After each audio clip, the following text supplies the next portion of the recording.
Hello Sir Roy, kumusta po? Redmond Toys Raymond here. So ito sir, testingin lang natin yung unit na order nyo. The Umarex Glock 17 Gen 5 Airsoft Gas Blowback Pistol.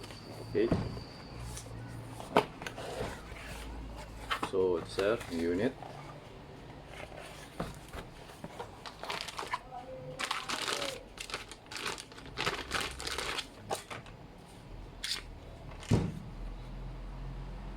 Okay, so yun yung mga markings, no? So, yan. Same sa tunay na Glock, no? So, ito, serial number. Okay? So, yan.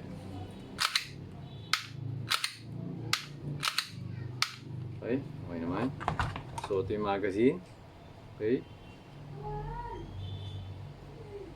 So, yan. So, medyo, ano mo lang. It's either you use this or you push gamitin mo yung gas to push. Yan. So, wait. Lagyan ko ng gas. Okay. Tapos, lagyan natin ng BB. 4, 5, 6, 7, 8, 9. 9. Pwede na siguro yun, 9. Okay? Okay. Kasi mamaya kapusin yung gas eh. Okay. So, ito yung Allen wrench. Parang pang-adjust dun sa hop-up. Okay? Okay. So, wait. Let me turn on the chronograph.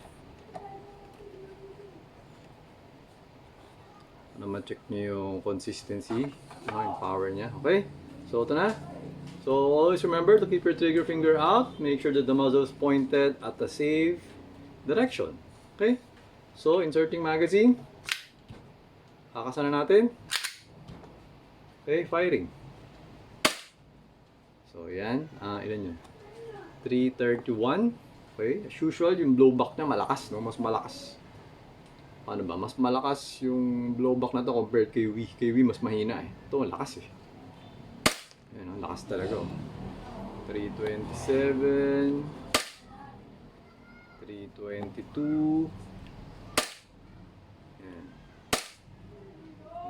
318, okay, 312, and yan siya, 312, yan. So, blowback is the same. Wala naman difference. So, everything is okay, no? Tapos, nag-open chamber siya. So, removing the magazine. Wala na siyang bala. Okay? Ayan. So, pull back the slide. And hammer down. Pwede rin naman na yung ibababa nyo to. Pero, hindi ko siya nire-recommend. Kasi nga, pagka ginaganon mo, nakakayod yung slide. Yung kanal, nakakayod. So, eventually, mapupudpud siya sa susunod. Pagka nagbo-blowback, hindi na siya maglalak kasi nakayod na siya, napudpud na siya. Kaya dapat, mas maganda talaga, pag nag-open chamber, is kung gusto mo ibalik, hilain mo siya para bumaba yung para hindi nakakayod.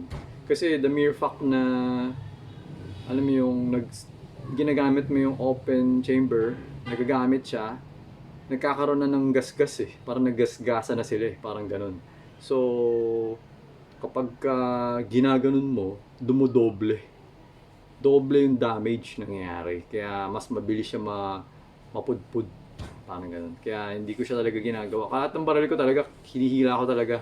Kahit na gas blowback rifle ko, hindi ko siya pinepress yung bot. Talagang kinakasa ko talaga dun sa charging handle. Ganun talaga ako. Okay?